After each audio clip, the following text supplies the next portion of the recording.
Another key foundational element is understanding and managing your energy. And I don't just mean the distinction between feeling energized or tired, but rather really taking inventory of the impact of all the different components in your life on your energy. A number of years ago, I had one of the most incredible years of my life. I finally got a dog. A month later, I started dating a great guy to whom I was then, like a few months later, engaged to. We decided to move into his place out of my apartment. And then we decided to get his house ready to put on the market.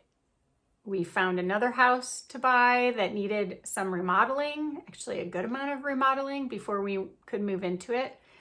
And so we sold the other house. We're remodeling this new one, moved into it, and all the while I was planning a wedding, and this all happened in the course of just over a year, like 13 months. So yes, it was amazing, and after the wedding, I completely hit a wall. I had adrenal fatigue, or whatever people want to call it, where I was just completely destroyed. I had about 1 hour a day of energy, and the rest of the time I just had to sit on the couch because I was just wiped out. And it took almost 2 years to recover.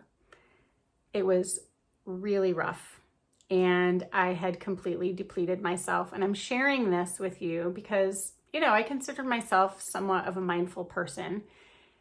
And it just goes to show that even if you're doing a ton of stuff that you love, doing all of that, doing too much of anything, you can still get depleted. As I said, it was an incredible year with so many amazing and exciting things, but it was just too much. So it just made me realize, who knew that you could burn out with a collection of fabulous things, but it can happen. And I'd been spending all my energy, like all of it, in the course of a day and then some. So it was like getting a little bit depleted every day. It wasn't until later in my recovery that I got hit with an idea like a bolt of lightning. What if I didn't spend all of my energy in one day? What if I held some back? What if I kept some in reserve? What if I started spending only 80% of my energy and I had some left over at the end of the day, rather than falling into bed completely destroyed, depleted of all my energy? I don't know why it had never occurred to me, but this was transformational, where I started realizing that I didn't have to spend all my energy in one day just because I had it, that I could actually spend less in reserve. And what would that look like? And that was a game changer for me. So imagine for a moment that your energy system functions a little like a bank account. Energy goes in, energy goes out. I'd encourage you to start taking a look at all the things you do, all the things you think, experience, read, listen, watch, the people and places you spend time around, and identify the impact of each of these elements on your energy. Is it energy giving? Is it energy draining?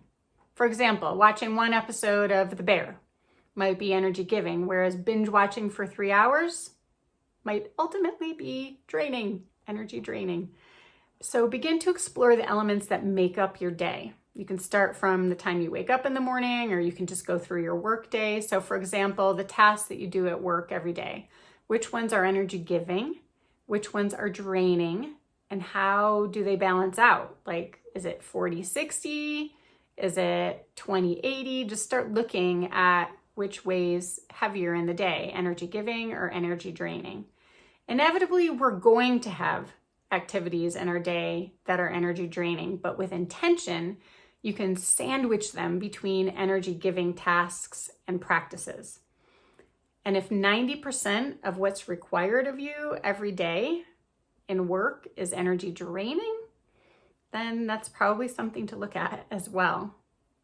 And whether you can either shift the tasks that you do themselves, or you could shift your mindset and how you relate to the tasks in your work, because sometimes we just have a negative train of thought in our mind, and that colors our experience. Sometimes you could maybe implement a major tune-up with how your current position functions.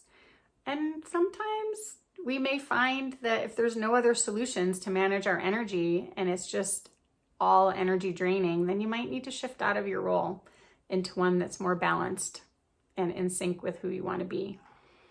For life as a whole, consider what you love.